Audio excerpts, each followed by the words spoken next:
In material sound, we listen to different pieces of audio through materials we wouldn't expect to hear those sounds from.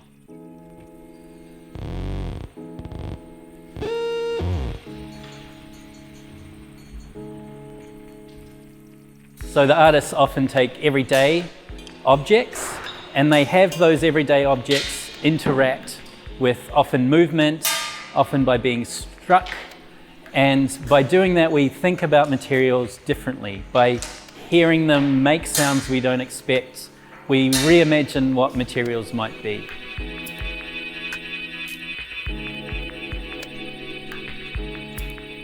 Since 2018, the show's been on tour.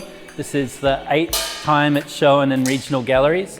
I'm really interested in the way these types of contemporary exhibitions work in a regional gallery.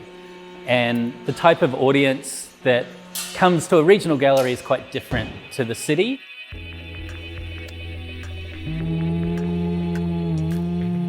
What you hear and what you see doesn't seem like something you've seen before, but what you are engaging with is designed to draw out your inquisitive nature.